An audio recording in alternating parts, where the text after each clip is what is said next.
Salut à tous, j'espère que vous allez bien. Donc, petite vidéo mise à jour crypto et on commence avec le Bitcoin, donc BTC. Bien sûr, on est toujours dans le A, d'accord? Pour moi, la structure qu'il est en train de faire, elle vient de commencer. On a fait et on est en train de faire la première partie. Le A n'est pas terminé, ça c'est la mauvaise nouvelle pour les impatients. La bonne nouvelle, c'est qu'on commence à avoir des signes potentiels d'une petite fin de structure pour le A. Ça ne veut pas dire to the moon. Une fois le A terminé, que ce soit là ou que ce soit un peu plus bas, peu importe, l'objectif qu'on va chercher, c'est juste un B. Une fois le B terminé, on ira ensuite chercher le C. Donc le but ici, c'est une correction, comme on l'a eu ici, mais en plus grand. D'accord? Donc, c'est encore le début, il va falloir être patient encore. Et sur la petite time frame, donc en 1 heure, ce qu'on cherche ici, donc on sait que ça fait partie du A, d'accord? C'est pas un B, ça fait toujours partie que de la première impulsion. Et donc, ce qu'on cherche ici, c'est un running, donc le A ici, le B, je cherche un C et ensuite un drop. Donc, tant que ce top n'est pas cassé, je cherche encore une continuation sur le BTC. Alors, où il peut nous donner une structure un peu plus propre, un peu plus complexe, c'est-à-dire il va donner un push là-dedans, un drop, ensuite encore un push et ensuite un drop. C'est-à-dire qu'on va d'abord terminer ce running et ensuite terminer celui-là. C'est pour ça le top le plus important, c'est ce top-là. Maintenant, il n'est pas obligé de le faire, il peut très bien valider directement le grand avant de drop. Si on veut la faire psychopathe, faire attention aussi à ce mouvement-là, on peut obtenir un running d'abord ici, il casse ce bas, le push pour celui-là, il donne encore un autre plus bas, et ensuite il donnera le plus grand. D'accord? Il y a très peu de chance pour ce scénario. Très très peu. C'était le Forex, je vous aurais dit de faire attention à ça, mais il y a peu de chance pour celui-là. Donc on le garde dans un coin de la tête. Mais bon, j'y crois pas trop. Et en petite time frame, on a potentiellement un running à tenter, pourquoi pas. Donc tant qu'on n'a pas cassé ce bas-là, un petit running flat, l'objectif c'est de revenir péter ce top. Voilà. Alors, ça c'est du 15 minutes. Maintenant en espérant que ce push-là va valider le premier objectif ou le deuxième pour le running plus haut. Par contre, s'il vient et continue à couler et il pète ce bas, c'est qu'il viendra péter ce bas-là. Et là, ça veut dire qu'il a décidé de valider le running interne, celui-là. D'accord, j'y crois vraiment peu, mais bon, c'est pas moi qui choisis. Moi, je le garde en tête. Ce que je vais trade, c'est clairement pas ça. Ce que je veux, moi, c'est le gros running flat et ensuite encore un push tant qu'on n'a pas pété ce top. Si on vient péter ce top, c'est qu'on est en train de commencer notre B. Et pour le moment, on est toujours dans le A. D'accord? Donc, pour résumer, pour les flashman, ce qu'on cherche là-dedans, c'est ça, c'est notre A. On attend la fin du B, on cherche le C, et ensuite encore un nouveau plus bas, tant qu'on ne pète pas ce top-là. D'accord? Très simple. Ensuite, on attaque avec ETH. Donc, ETH, petit time frame, 15 minutes, il y a peut-être un petit setup tant qu'on ne pète pas ce bas-là pour choper un petit up juste pour revenir péter le top précédent. Là, on parle évidemment d'un petit buy 15 minutes, voire 5 minutes. Donc, revenir tester les 1964, 1965. Voilà. La structure au-dessus, on peut aussi prendre un petit running flat. Donc, ça peut être le départ du running. Mais un running, c'est une structure de continuation. Donc, c'est encore BC. Sans oublier que en daily, si on regarde bien, l'analyse qu'on avait fait, si vous vous rappelez, je vous ai dit, attention, ça c'est un A, ce qu'il donne c'est un B. Tant qu'on n'a pas cassé ce top, on risque un gros drop pour revenir péter ce bas. Cette analyse, c'était l'analyse tabou, parce qu'à chaque fois que j'en parlais ou je parlais de ce gros drop, j'avais pas mal de personnes qui n'étaient pas très contentes dans les commentaires, parce que je peux comprendre, dire quand on était ici, qu'il y avait le risque que le TH revienne tester les 900 $, même ici hein, d'ailleurs, c'est vrai que ça fait pas plaisir. Mais il faut voir ça plus comme une opportunité et pas vraiment comme une mauvaise chose. C'est une belle opportunité parce que quand on regarde la structure, quand on voit le marché par rapport à la structure et non pas par rapport au prix, d'accord, mais juste à la structure, c'est beaucoup plus intéressant. Parce que je me dis, OK, un nouveau plus bas ici, c'est la validation d'un regular flat, c'est parfait, c'est une belle structure de continuation. D'accord? Et si on ajoute derrière le prix en tant qu'investisseur, je me dis, OK, mais en fait, payer le ETH à 900, 800 $, c'est intéressant parce que ça me fait un petit 400, 500% de bénéfice dessus. Donc, c'est que du bonus, en fait. C'est que du positif. Mais si on est dedans, certes, et qu'on est dans le rouge, et qu'on n'a pas de liquidité pour acheter, oui, j'imagine que c'est un peu moins marrant. D'accord? Mais il faut prendre ça comme une bonne chose si sur le long terme, parce que ça valide un regular flat pour un push. D'accord? C'est une structure, un regular, c'est une structure de continuation, donc c'est une bonne chose sur le long terme. Et donc ici, il y avait deux scénarios, comme on l'a déjà dit, c'est où il donne un regular flat ici, interne, et ensuite un push interne, toujours faisant partie du B, ou sinon, il valide le C, d'accord, et ensuite le buy. Le C, donc en jaune, ce scénario-là, ça ira beaucoup plus vite et on aura un meilleur prix d'achat. L'autre scénario, donc en rouge, ça va durer beaucoup plus longtemps, donc ça veut dire que c'est une structure corrective daily ou weekly, ça va durer minimum 1 an, voire plus, et on va rester dans ce range beaucoup plus longtemps. Donc même si on fait partie de ceux qui n'ont pas de liquidité et qui et ça les embête de voir le ETH drop, croyez-moi que même pour vous, c'est plus intéressant de voir ETH faire ça et ensuite push, parce que ça ira plus vite que de le voir traîner dans la même zone, dans le même prix, voir votre portefeuille rester au même prix pendant plus d'1 an. D'accord? Donc, je préfère largement retirer le sparadrap d'un coup. Ok?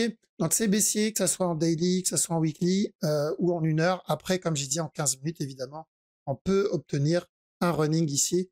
Mais pareil, tant qu'on n'a pas cassé ce top-là, c'est encore baissier. On a ETH, BNB, pardon. Alors, BNB, en la structure 4 heures daily, bon, je vais pas pouvoir aller, je sais pas si je vais pouvoir aller en petit time frame parce que j'ai mon trading view qui bug. On va changer, on va passer sur OKX. Alors, 15 minutes, il y a un petit running qui est pas trop mal à tenter. Donc, on a cette impulsion, on a le A, on a un B, on a un C en cours. Tant que ce bas n'est pas cassé, je peux tenter un push pour revenir péter le top. S'il vient péter le bas, évidemment, ça invalidera la structure. Mais tant qu'on n'a pas cassé ce bas et qu'il y a des buy setup, un petit buy juste pour péter le top encore une fois. Et pour revenir à la structure au-dessus, donc en 4 heures, voire daily, là, on sait qu'on est en train de corriger, d'accord? Et une fois la correction terminée, là, on pourra partir pour la continuation. Mais il me reste déjà ce mouvement-là. Pour moi, c'est un A. Ce qu'il donne, c'est un B. Je pense qu'on reviendra péter ce bas. Ensuite, j'attendrai le C. Et ensuite, encore un nouveau plus bas. D'accord? Une fois tout ça terminé, pourquoi pas la continuation? Donc, pour le moment, ça reste cohérent avec ce que fait le Bitcoin. BTC, donc on a l'impulsion daily, le drop. Et actuellement, on est là. Donc, on attend quoi sur le Bitcoin? On attend la fin du A, on attend un B, on attend un C. Une fois la correction terminée, là, on voudra le buy. Donc, c'est possible que pendant que BTC validera le B, BNB en profitera pour donner le C de son running. Une fois le Bitcoin a fini le B et il donnera le C, il y a des chances que le BNB en profitera pour donner le C et valider le gros régular. Et après, si ça, c'est la confirmation de la fin de la correction Bitcoin pour le push, ben on pourra du coup enchaîner avec la fin de la correction BNB aussi. Donc pour le moment, c'est cohérent, mais ça peut changer. Et voilà, si c'est le cas, on verra ça ensemble comme d'habitude. Ensuite, on a le DOT. Donc DOT, évidemment, en daily, c'est baissier depuis un petit moment. D'accord? Ici, on avait dit buy, on cassera pas stop, et on cherchera de la vente parce qu'on cherche un simple relais. Donc, on cherche la cassure du bas pour le moment pour valider ce running. On n'est plus très loin. On va pas tarder à le faire, mais on n'est plus vraiment très loin pour ça. Bon, 1 heure, je peux pas voir. Je vais essayer de changer pour voir juste l'interne rapidement. Alors, donc en petit time frame, pas grand chose. Il n'y a pas vraiment de setup intéressant à prendre ici. Il y a potentiellement un petit régular, mais franchement, ça en vaut pas la peine, sachant que on sait que sur la grosse TF, c'est encore baissier. Donc, premier objectif, le dernier objectif, pardon, c'est de péter le dernier plus bas. Et ensuite, on commencera à surveiller une fin de structure. Et ça sera le cas pour la majorité des altcoins. C'est-à-dire, on commencera à surveiller un mouvement qui s'essouffle doucement. Et là, vous allez m'entendre commencer à parler de cumuler ou de rentrer et de chercher des buy setup. Mais pour le moment, pas vraiment de buy, c'est encore baissier. Le Litecoin, j'attends toujours qu'il vienne péter ce bas-là. D'accord? Une fois le bas cassé, je vais surveiller s'il est rejeté et ensuite il corrige, comme ici. Là, ça sera mon opportunité pour tenter le régular. Ou s'il drop doucement et je le vois commencer à perdre en momentum. Donc j'ai besoin de l'option 1 ou l'option 2 si je veux commencer à chercher de l'achat sur ce move. Pourquoi? Parce qu'il y a toujours le risque du gros regular flat, daily voire weekly ici. D'accord? Et s'il valide ce regular weekly, ça veut dire qu'on reviendra péter ce bas. D'accord? Voilà, ils vont dire, ouais, mais c'est loin, c'est impossible. Rappelez-vous ETH. On me disait la même chose ETH l'année dernière. Et on n'est déjà pas très loin du plus bas. D'accord? Ça peut aller très vite. Une impulsion, ça va vite. Et il peut s'en débarrasser en quelques semaines. Donc, rien n'est impossible, surtout quand la structure l'indique. Et pour le moment, donc je ne supprime pas la possibilité de ce regular flat. J'attends de voir la réaction une fois ce bas cassé. Et on va voir en 15 minutes si on a quelque chose. Et 15 minutes, c'est pas trop mal. On a un petit flat ici, donc un A, potentiellement un B. Tant que je reste dans cette zone, je peux tenter de l'achat pour le C. Donc l'objectif ici, c'est de revenir tester le top précédent, donc les 93 $ à peu près, 94 max. S'il donne plus, comme on dit à chaque fois, c'est bonus, d'accord? Et on a le sol. On peut tenter ce running si on veut. Pour moi, il l'a déjà fait, d'accord? Et il l'a validé. Maintenant, celui qui compte ce mouvement-là entier comme un running, c'est pas incorrect en soi, mais bien attendre un setup, d'accord? Si c'est un running, il est censé venir péter le top tout de suite. Personnellement, je préfère privilégier Bitcoin ou le BNB à choisir, mais bon, pourquoi pas pour les plus motivés en daily, voire même weekly, le sol, pas de changement, on cherche toujours le drop et ensuite un up, continuation pour valider le running. L'autre scénario, c'était ça, et ensuite le up.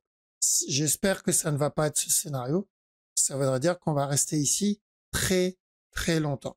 Maintenant, s'il suit le Bitcoin, c'est possible. D'accord? S'il suit le Bitcoin, c'est possible qu'on se tape une correction qui dure plus longtemps. Mais même direction, c'est encore baissier. Le VET aussi, c'est baissier parce que on cherchait le régular à la base.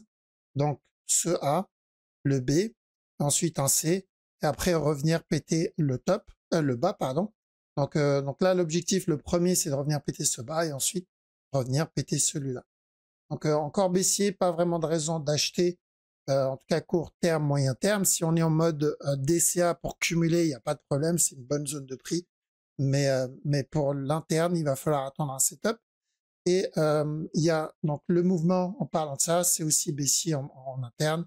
Donc c'est où on a déjà validé un running flat qui est pas terrible, et on aura juste une autre structure corrective baissière, ou sinon on est encore dans le running, et dans ce cas-là, on risque donc un push, que ça soit d'abord interne avant le gros running, ou directement le gros running, d'accord, ce gros running-là. Donc la question c'est est-ce qu'on va obtenir ce mouvement-là d'abord. Donc c'est baissier, d'accord, je vois pas encore de push, malheureusement, tant qu'on n'a pas pété le top précédent. VET, c'est encore de la baisse et on est pas loin et en même temps on est loin de l'objectif pour venir terminer le gros régular. Atom, donc on a cassé le bas, c'est ce qu'on voulait. Donc une fois qu'on a eu ce drop, on veut qu'il revienne tester ce bas là. Et ensuite, une fois le bas cassé, moi ce que j'attends ici, c'est la fin de la correction, d'accord, la fin de ce mouvement là. Et ici, hop, sur la plus grosse time frame, donc on cherchait, on était tout en bas, un up, et ensuite un drop, d'accord. Donc on a bien eu le up, mais il manque un bon morceau, et pour moi, je vais devoir adapter le scénario ici. Donc c'est où on l'a déjà fini, le running, et le up, voilà, c'est fini. Il y a très peu de chances que ce soit le cas. J'irai plus pour ou un futur running là-dedans. On cherchera le plus grand plus tard, d'accord, ou il a déjà fait un running en interne ici, et on cherchera le plus grand directement. Donc pour moi, c'est pas fini. Le gros running n'est pas terminé. C'est pour ça que quand il viendra péter le bas quelques fois encore en interne, je vais commencer à chercher des buy setup. Donc j'ai besoin d'une fin de structure. J'ai besoin d'un mouvement qui ressemble à ça, un mouvement qui ressemble à un peu à ce qu'on a obtenu ici. D'accord? Ça commence, mais il faudra qu'il drop encore quelques fois en 1 heure ou en 4 heures. Et de toute façon, je vous le dirai à ce moment-là qu'il faudra commencer à chercher des buy setup. D'accord? Pour cumuler, c'est très bien, mais pour rentrer en mode petit time frame, c'est un peu tôt. Et on termine avec Helium. Donc, on m'a demandé d'analyser cette structure. Bon, grosse time frame, il n'y a pas grand-chose, c'est dégueulasse. Alors, on va pas chercher le précédent top, on fait jamais ça ici. Il n'y a pas de to the moon, on va chercher toujours. L'objectif, c'est toujours par rapport à la structure interne et la structure en cours. D'accord? Et pour le moment, la seule structure en cours, c'est ce potentiel régulier qui est pas dégueulasse. Donc, ce A ici, un B là-dedans. Une fois le B terminé, pourquoi pas chercher un C. Donc, l'objectif, c'est juste ce top-là. S'il donne plus, c'est bonus. D'accord? Notre objectif, c'est le précédent top. Donc, il y a deux possibilités où il valide un régular.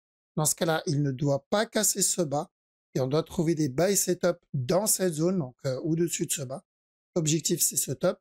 S'il continue à drop sans donner de buy setup, et il vient péter ce bas-là, ce sera la même direction, mais pas le même objectif. D'accord? On sortira avant qu'il vienne péter ce top, parce que c'est un signe de continuation. Exactement comme le dot, il me semble. D'accord? Bon, on n'a pas pété le bas. Pour le moment, on cherche un régular. Après, est-ce qu'on a des setups d'achat? Pas en daily. J'en ai pas non plus en 4 heures. Et il n'y en a pas non plus en 1 heure. D'accord? Donc, j'ai pas vraiment d'opportunité d'achat ici. Ça reste encore baissier. Donc, si j'ai un setup d'achat 1 heure minimum, là, pourquoi pas, on peut tenter le regular flat. Mais pour le moment, il n'y en a pas. Et quand il n'y en a pas comme ça, ça veut dire qu'on doit faire attention. Il peut se terminer avec un running. D'accord? Mais la structure est plutôt propre. C'est l'une des rares structures propres que j'ai vues. Il n'y en a pas beaucoup. Mais ouais, tel quel. Pourquoi pas la fin du B, que ça soit un régular ou un running, peu importe. Et ensuite, on ira pour le C. Ça peut être un beau petit buy sur le moyen terme. D'accord? Donc voilà, n'hésitez pas, si vous avez des cryptos que vous voulez que je regarde, j'essaierai de jeter un œil dessus. Si la structure est relativement bonne, j'en parlerai. On m'a demandé, une personne m'a dit, est-ce que tu peux analyser, rajouter dans la liste des cryptos qui ont une tendance haussière? Bah le problème c'est que il y en a pas, j'en connais pas, à part peut-être une, BGB il me semble, mais il n'y a pas vraiment la majorité des cryptos, 99% des cryptos a la même tête. Donc on est vraiment, la majorité c'est de la baisse. Donc si vous en connaissez une crypto qui est en tendance dans une uptrend, n'hésitez pas à me proposer ça en commentaire, je regarderai, mais je vois pas. D'accord? En tout cas, merci les amis pour votre temps, ça fait vraiment plaisir. Passez une bonne journée ou une bonne soirée, je vous dis à la prochaine. Ciao.